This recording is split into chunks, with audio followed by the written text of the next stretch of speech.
Olá, sejam todos muito bem-vindos. Estou aqui com a psicóloga Viviane Castro Vieira, professora universitária, para tratar com alguns temas importantes em três episódios em que nós vamos falar eminentemente assuntos que envolvem tanto o direito médico quanto a psicologia, numa confluência desses dois universos. Vamos trabalhar como atender casos sensíveis com empatia e com segurança jurídica. Neste primeiro vídeo, nós vamos trabalhar com o tema paciente oncológico. Como conduzir casos sensíveis sem se expor, né? Eu sou Fábio Asmar, sou biomédico, sou advogado especialista em direito médico, professor universitário. Estou aqui com a minha ilustríssima convidada, a qual começa a participação. Professora Viviane, seja muito bem-vinda. Obrigada, Fábio, pelo convite. É uma honra e um prazer muito grande estar aqui com você. Prazer é todo meu. Vamos lá. O primeiro dos nossos três temas, um assunto que eu achei interessantíssimo, trabalhar com o paciente oncológico, tema oncologia. E eu gostaria de abordar esse tema sobre dois aspectos. Primeiro, o profissional médico, oncologista, que, obviamente, lida com notícias difíceis, ruins a todo momento dentro da especialidade. Talvez até mais do que os outros ramos da medicina, né? É sempre um problema muito grande o diagnóstico de paciente oncológico, a discussão do prognóstico, né? E a evolução de eventuais tratamentos. E o outro aspecto seria do próprio paciente oncológico, o aspecto psicológico de receber essa notícia e discutir com familiares, com todos os elementos envolvidos aí nessa jornada de tratamento que não é fácil. Apesar dos recursos que nós temos hoje, muito diferente de anos atrás, mas mesmo assim é um diagnóstico complicado e é uma doença que assume aí um índice de desfecho fatal muito alto, né? O que não deixa de ser um paradigma difícil para todo mundo. Então vamos começar, fique à vontade, me dê a luz, porque é isso que eu preciso de especialista. Ô, Fábio, falar sobre o paciente oncológico é uma coisa que me é muito cara, porque em 2024 eu descobri um câncer de mama, então eu sou uma paciente oncológica em remissão. Então, falar sobre esse assunto é uma coisa que eu experienciei, né, nesse processo. Então, eu sei o que é receber uma notícia de que se está com câncer. Então, eu sei passar pelos dois mundos, pelo mundo do paciente e pelo mundo do profissional, do oncologista, no meu caso, como era um câncer de mama de um mastologista, e como é difícil para eles dar a notícia e como é difícil para o paciente receber, né? Então, vamos Perfeito. lá, quem me guia aqui é você, o que você gostaria que a gente começasse Vamos conversando? começar para falar sobre a necessária empatia do profissional médico em dar essa notícia. Na minha experiência como biomédico, na minha formação, eu tive a oportunidade de passar por um período de um ano, mais ou menos, no Hospital do Câncer, e tive a oportunidade de conviver com profissionais que faziam isso. Isso no início da década de 90. E o que nós observávamos é que existiam muitos profissionais exímios, porém com uma dificuldade muito grande de comunicação. A comunicação com o paciente era ruim. E isso piora substancialmente, no meu imaginar, né, o atendimento, porque se o médico não tiver a empatia, não tiver aquela sensibilidade em lidar com o caso, o psicológico do paciente, já no primeiro momento, fica muito mais exacerbado. Não é fácil receber uma notícia de um diagnóstico positivo, né? Ainda mais quando um profissional não sabe fazer isso. Então eu queria que você abordasse essa necessidade, essa necessidade de empatia que os profissionais precisam realmente desenvolver dentro de uma especialidade pesada como essa. É verdade. Fábio, eu acho que a gente pode voltar lá no processo de formação desse médico. É, é óbvio que nós temos ali uma pessoa, ok? E essa pessoa traz consigo todo um background, traz consigo toda uma história de vida. Mas quando ele chega na faculdade de medicina, ele é obrigado a lidar, imagino eu, que quando está indo para os estágios, ele lidar com o paciente, com muita coisa. Ele tem que se lembrar daquilo que ele estudou, ele tem que saber fechar um diagnóstico, né? E ele precisa aprender a comunicar isso. Eu tenho aqui na minha cabeça, óbvio, né? Não trabalho na faculdade de medicina, mas eu imagino aqui que, por mais que os professores trabalhem com eles a forma de comunicar, muitas vezes é exigido do médico uma rapidez de raciocínio para levar para aquele paciente o melhor atendimento. E nem sempre é tratado com ele como falar isso para o paciente, Perfeito. né? E aí, eu imagino aqui que esse profissional, ele entra num conflito. Ele não gostaria de receber uma notícia ruim na condição de paciente. Imagino como deve ser difícil falar para uma pessoa aquela informação de que sim, ele está com câncer, né? Que o resultado foi positivo de todos os exames que ele fez. Como que a gente pode tratar isso? Levar esse profissional primeiro lá no ambiente de formação, lá na faculdade, aprender a fazer comunicação de notícias ruins ou de notícias difíceis.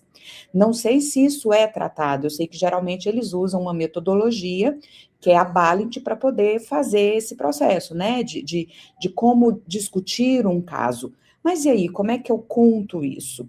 Tá, não aprendi na faculdade. Como que eu faço isso? Me coloco no lugar de paciente. Como que eu gostaria de ouvir essa notícia? E eu imagino que deve ser difícil, depois de anos e anos e anos e anos, você praticamente todos os dias dizendo para aquela pessoa que está à sua frente que sim, ela está com câncer. E aí a gente precisa voltar, Fábio, no estigma que a palavra câncer traz consigo. Antigamente não se falava câncer, falava assim, aquela doença. As pessoas não Perfeito. usavam, não é? As pessoas não usavam isso, câncer. Hoje, até mesmo no meio, e aí eu posso falar do meu lugar, né? De quando eu falava eu estou com câncer, quando eu descobri lá o meu diagnóstico, as pessoas elas não sabiam muito bem como agir comigo. E aí elas falavam assim: ah, eu fiquei sabendo. Mas ficou sabendo do quê? Que eu estou com câncer, e isso gera muita dificuldade da pessoa lidar. Outras Uhum. vezes as pessoas não colocam câncer, falam, ah, fulano está com CA. O que é CA? Muitas pessoas sabem que CA é câncer. Mas, enfim, como é que eu vou desenvolver essa empatia? Como é que eu vou me colocar no lugar do outro? Primeiro é saber que é difícil receber notícias ruins. Ok. Como eu gostaria de receber? Eu gostaria que a pessoa fosse direta ou eu gostaria que a pessoa ela fosse mais cuidadosa em falar daquilo para mim? Primeira coisa, eu preciso analisar como é que o meu paciente que está ali na minha frente é uma pessoa objetiva, porque o paciente vai dizer, ele vai falar assim, olha, doutor, eu quero saber, seja objetivo e direto comigo. Aí eu não preciso ser grosseiro e falar, ó, pronto, você está com câncer. Não, olha, nós descobrimos aqui um quadro que a gente pode dizer, a partir de todos os exames que nós fizemos, que você está com câncer. Ok.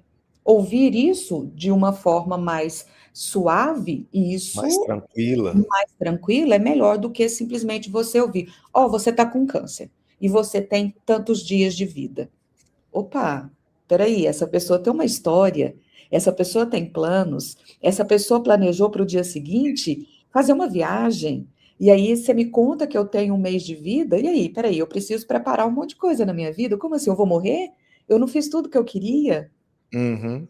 né? Então isso aí é complicado. Eu nem sei se eu É, respondi direito, Fábio. não, mas é isso mesmo. Essa questão, você remeteu aí à formação acadêmica, e eu fui professor da Faculdade de Medicina, me aposentei, e fui professor da Faculdade de Medicina durante uns bons anos, né? E Uhum. lá eu tive a oportunidade de participar de uma disciplina chamada ABCOM, que era Habilidade de Comunicação.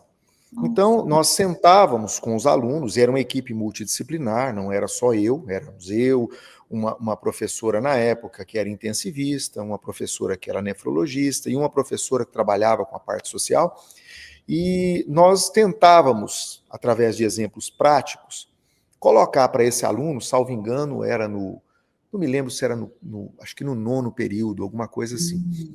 a forma mais adequada de lidar com isso, porque aquela empatia ela precisa existir. E não é só para o paciente oncológico, é para o Uhum. paciente portador de doença crônica, qualquer que seja. Você dá um Uhum. diagnóstico diabético para um paciente que tem uma vida desregrada, que leva a uma mudança de hábitos muito grande, que ele nunca esteve habituado, é um Uhum. paradigma, é uma dificuldade. Uhum.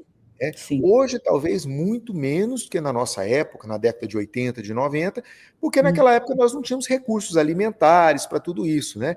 O uhum, diabético queria comer o doce e ele comia escondido. Hoje tem uhum, recursos, é uma questão de adaptação de paladar. Mas mesmo uhum, assim é um paradigma para muito paciente que deseja não seguir aquelas orientações, né? uhum, E o paciente oncológico também não era diferente. Mas eu uhum, entendo que com o passar dos anos, o profissional ele vai criando uma certa resistência, ele vai acostumando com aquela questão, e talvez fosse interessante a cada momento ele se perguntar: não, eu estou fazendo o meu papel de informação de forma adequada?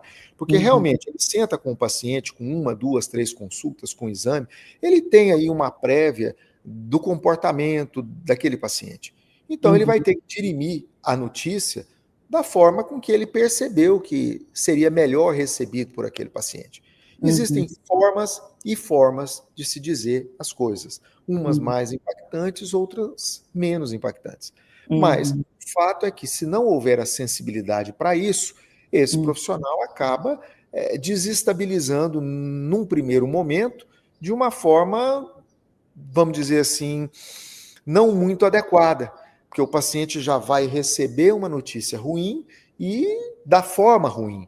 Então, isso é um elemento importante, né? Então, uhum, essa questão de formação acadêmica é muito importante. Eu não sei se todas as universidades trazem no seu currículo essa preparação. Eu acho que ela tem que ser não só num período, mas durante toda a formação do paciente.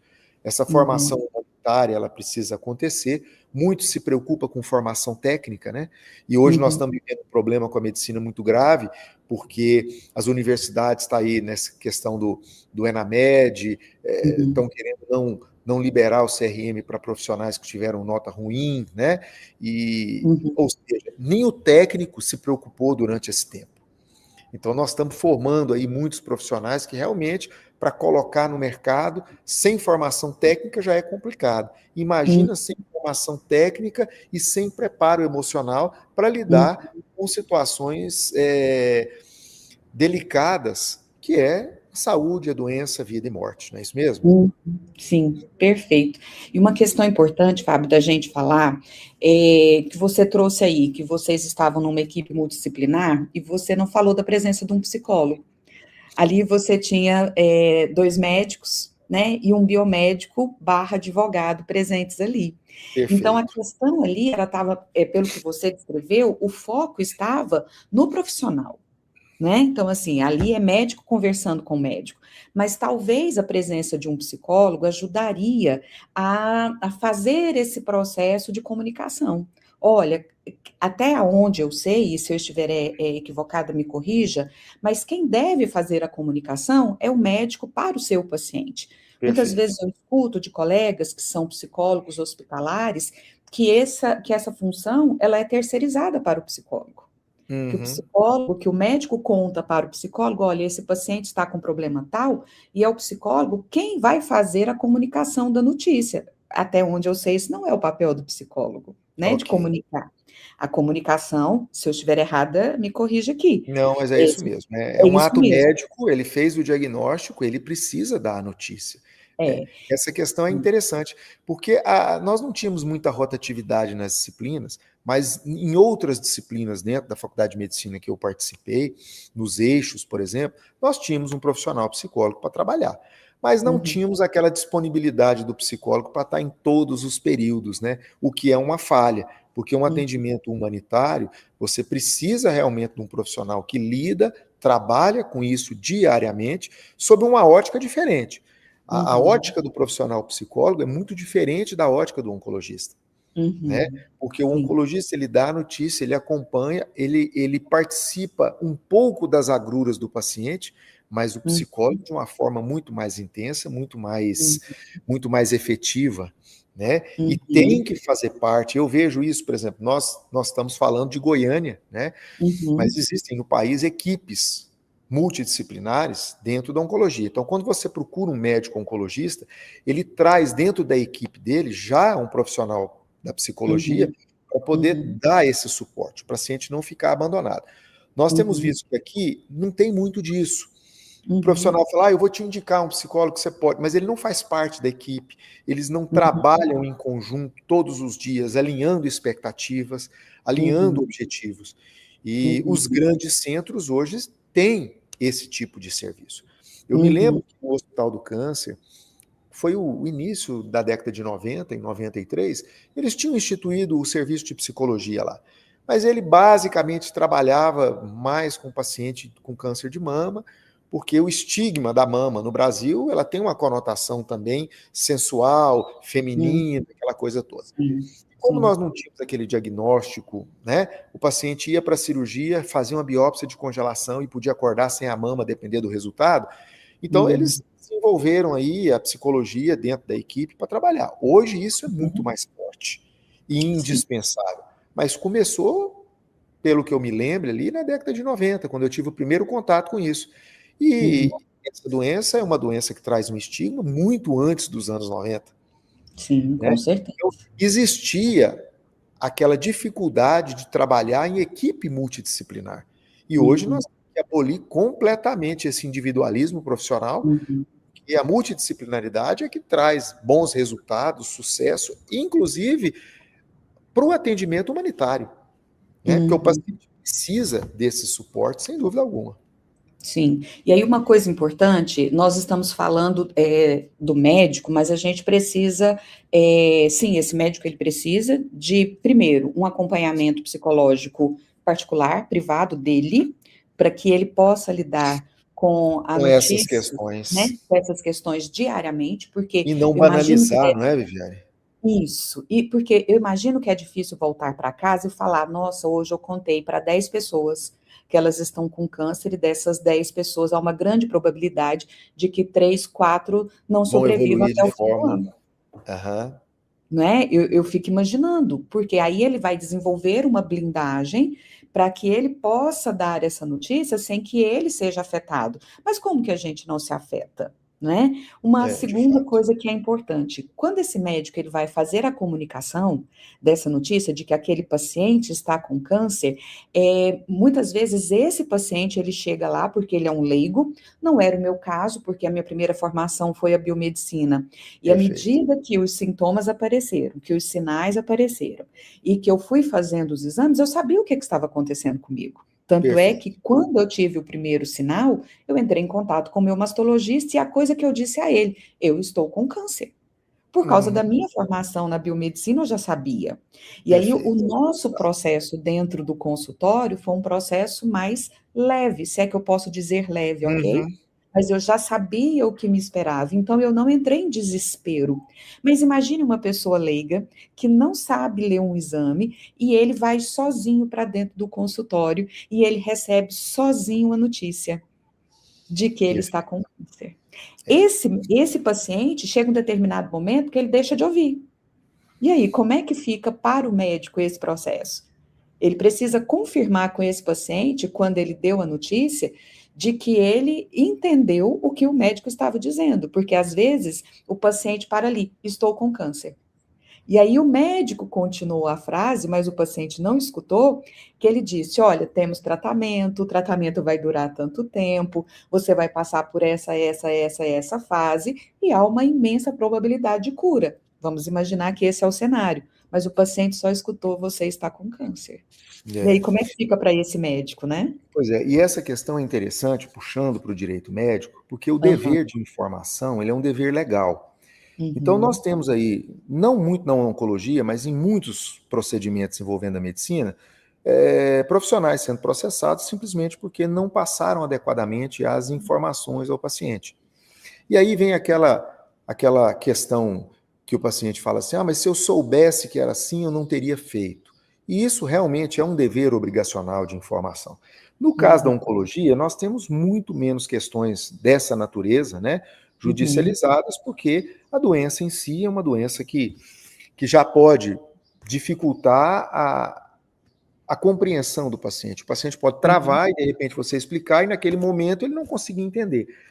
E aí uhum, é necessário a gente trabalhar também algumas questões importantes, né? O estresse da comunicação com o paciente, isso é uhum, muito importante.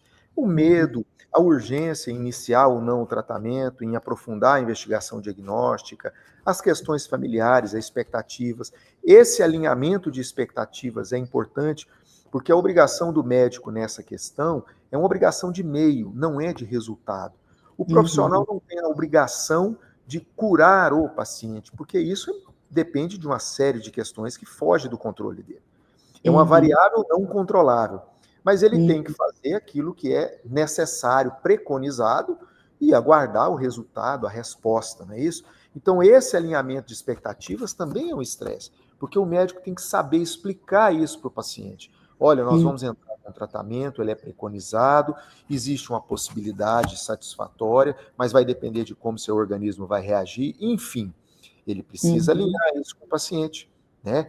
E o uhum, mais importante, esse alinhamento tem que ser devidamente registrado. Para uhum, amanhã, um familiar dizer: esse médico não soube conduzir o caso, não soube aliviar o estresse do meu paciente, uma orientação adequada, o retorno, tudo isso tem que ficar muito bem registrado. A medicina hoje, ela não pode ser exercida como ela foi exercida há 40, 50 anos atrás, onde essa uhum, educação ela era pouco relevante. Tá? uhum, Hoje, os pacientes estão muito informados, estão, aliás, até mais cheios de razão do que realmente existem. Né? E uma judicialização não depende exclusivamente do médico, depende da vontade do paciente. Por mais que uhum, o médico faça tudo, a vontade do paciente é que prevalece, porque ele é que decidiu, eu vou ou não vou judicializar. Mas nós uhum, temos essa estatística já tabulada, sabe? Uma boa uhum. comunicação, uma relação médico-paciente, ela minimiza em até 70% uma judicialização. A Olha só. oncologia, ela não é muito judicializada com esse aspecto, com essa reclamação. Mas é algo Uhum, que tem que ser cuidado pelo profissional, né? E uma outra questão que seria interessante, Viviane, a gente abordar também, é a recusa de tratamento, né? Porque nós uhum, temos isso na oncologia.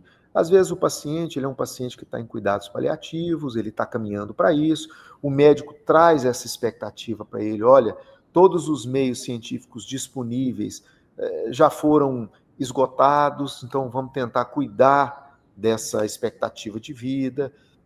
Também é uma notícia difícil de se dar. Não é, talvez até pior que a do diagnóstico, né? uhum. Sim. Talvez até pior. Porque para o paciente, quando você fala assim, fulano, nós temos para você agora os cuidados paliativos. E aí uma Uhum, coisa que é uma função que eu entendo que é nossa também na psicologia e dos médicos também, explicar o que são cuidados paliativos. Cuidado paliativo não é aceleração da morte, é qualidade de perfeito. vida, não é? Qualidade de vida.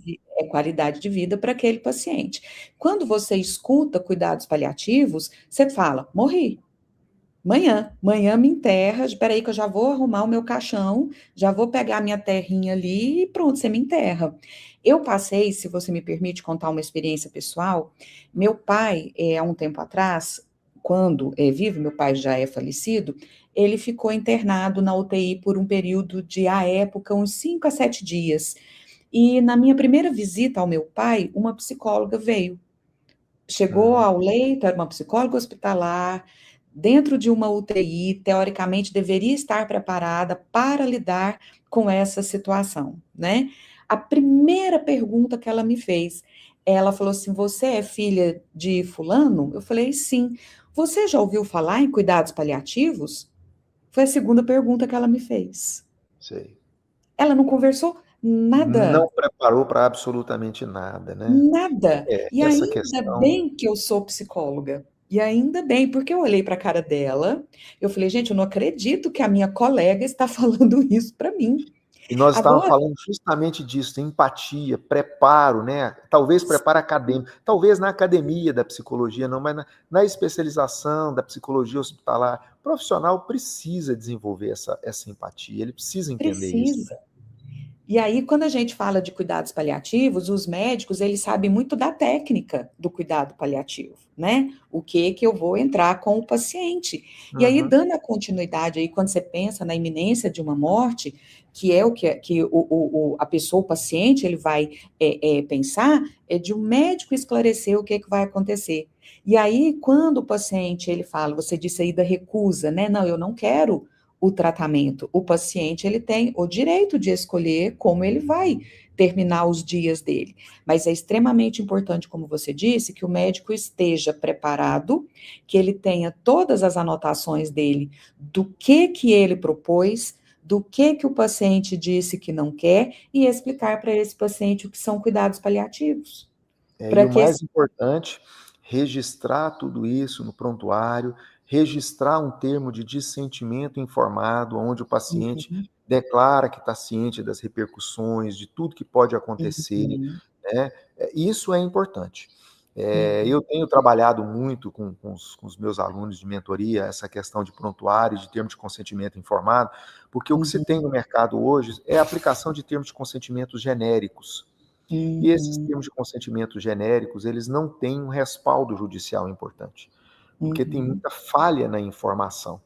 E como uhum, nós anteriormente abordamos, a informação ela é uma obrigação legal, acaba uhum, nessa situação gerando insatisfação do paciente. Eu uhum. não fui devidamente informada. E isso gera judicialização e muitas vezes, como comprovado, com o dever de indenizar, né? Uhum, Mas isso é um assunto para o nosso segundo encontro, porque no nosso segundo encontro nós vamos falar justamente da insatisfação do paciente nesse processo de tratamento, né? Quando que essa reclamação vira uma denúncia, um processo, mesmo administrativo, né? Porque ele pode não judicializar na primeira instância, mas alegar que houve aí uma falha ética muito grande do profissional e não informar, enfim. Esse é um segundo momento para nós que nós vamos desenvolver. aham, é isso Em aí. princípio, eu acho que esses temas são temas muito relevantes, porque eles trabalham tanto o profissional da psicologia, o profissional do direito, o profissional da saúde em geral, porque afinal de contas não é só o profissional médico que lida diariamente com o paciente. Nós temos aí o Uhum, profissional da odontologia, profissional da fisioterapia, da fonoaudiologia, né, da biomedicina, a depender da especialidade, né? uhum, E por trás disso tudo, um aparato jurídico muito grande, tentando organizar os atendimentos que parece que estão meio desenfreados sobre esse aspecto, né? Falha na verdade. informação, falha técnica, por isso é que a judicialização vem encontrando aí índices elevadíssimos dentro da estatística do Poder Judiciário. É, eu acho que a gente podia, Fábio, fazer um resumo das questões da psicologia e das questões dentro do direito médico, daquilo que a gente conversou, para que as pessoas tenham clareza de como elas devem conduzir o processo. O que que você acha? Maravilha, maravilha. Quando a Transfiro gente a bola pensa, para você começar. então vamos. Se a gente pensa na questão psicológica, emocional do médico, primeira coisa, ele tem de estar muito firme, conhecer muito bem aquilo com que ele está trabalhando. Segunda coisa, quando ele vai informar ao paciente aquilo que o paciente tem, qual é o diagnóstico, de ele se lembrar que ele tem uma pessoa ali na frente. Ele precisa olhar para esse paciente, fazer uma leitura, entre aspas, rápida de como esse paciente é, se é um paciente que gosta de coisas mais objetivas, que ele é mais pragmático, ou se um paciente é mais sensível. Fazendo essa leitura rápida, ele, a partir dessa leitura, informar aquilo que o paciente tem naquele momento. E, em seguida, informar os próximos passos. Se o paciente entrou em desespero, o paciente parou de ouvir, ele deixa o paciente se expressar, ele acolhe esse paciente. Quando o paciente se recuperou, ele fala: vamos retomar o que a gente estava conversando? Você está pronto para ouvir agora? Se esse paciente diz que não está pronto para ouvir, ele pode falar: eu posso entrar agora em contato com alguém? Você quer que eu converse com alguém para contar para essa pessoa o que está acontecendo com você? Isso é uma segurança para esse profissional. Fazer o registro, como você falou. E aí, a partir disso, de que todos os dias ele lida com notícias ruins, esse profissional também buscar uma terapia pessoal, uma psicoterapia pessoal, para que ele possa lidar todos os dias com aquilo. Aí agora, o paciente, o que que eu aconselho? Que esse paciente, ele não vá sozinho para receber uma notícia, é importante que ele tenha alguém, que ele, diante daquela notícia, ele tenha um tempo de elaboração. Às vezes ele não tem tempo para tomar a decisão, às vezes o paciente tem. Se ele não tem tempo para tomar a decisão, entre em contato com alguém que possa ser uma pessoa mais lúcida naquele momento para ajudá-lo nessa decisão. Se ele tem tempo para tomar uma decisão do tratamento, volte para casa, converse com os seus familiares ou a pessoa que é de suporte, volta com uma rapidez maior, se possível, ao consultório do médico, tire todas as suas dúvidas do que eu tenho que fazer, o que vai ser feito daqui para frente. E a partir daí, um acompanhamento psicológico mais próximo dentro daquela equipe, no nosso caso, da oncologia que a gente está discutindo agora. Coisa boa, perfeito. Você já antecipou a minha parte, mas eu vou fazer uma observação, porque o Diga. registro é importante. Ele tem que registrar no prontuário. Mas você colocou um ponto interessantíssimo: o registro da presença do acompanhante na consulta. Eu já tive alguns poucos processos em que houve a alegação de que o paciente não foi devidamente informado e o médico tomou o cuidado de, no prontuário, informar que ele foi acompanhado àquela consulta. E aí Perfeito. essa foi uma tese interessantíssima e ajudou a livrar o profissional de uma responsabilidade pela má prestação de serviço, falha na informação, porque o paciente alegou que foi para a consulta e estava sozinho, e no prontuário havia o registro da presença do acompanhante. Então, é uma Maravilhoso. coisa que eu tenho informado muito para os meus alunos da mentoria, porque a minha mentoria é direcionada para o profissional do direito, né? Uhum. Eu tenho informado muito, aconselhe os seus clientes a sempre registrarem se aquele paciente está ou não acompanhado na consulta. Isso pode parecer algo sem muita propriedade, sem muita importância, mas ela tem uma importância imensa. E que faça o registro adequado de todas as informações que foram prestadas, né? Isso é de fundamental importância. Sim, perfeito. E aí, o próximo episódio em breve. Próximo episódio, vamos falar das insatisfações, e esse aí você vai ter muito assunto, porque o que tem hoje é uma geração de pessoas que não estão muito acostumadas com o não, né? E que levam isso para um lado muito pessoal, e quando você joga isso para dentro da medicina, entende por que nós temos tanta judicialização, né? E só deixando claro, nem todas as judicializações levam a condenações, né? Uhum, Isso que é perfeito. importante. De toda forma, agradeço aí a presença. Vamos para o nosso próximo encontro, se Deus quiser, vai dar tudo certo. E vamos enriquecer aí esse mundo jurídico, psicológico, médico, da saúde em geral, para que tanto os profissionais quanto os pacientes se orientem adequadamente e se atualizem para as mudanças que o mercado vem demandando. Perfeito. Até breve. Muitíssimo Obrigada. obrigado, Viviane. Até o nosso próximo encontro. Até. Tchau. Um grande abraço.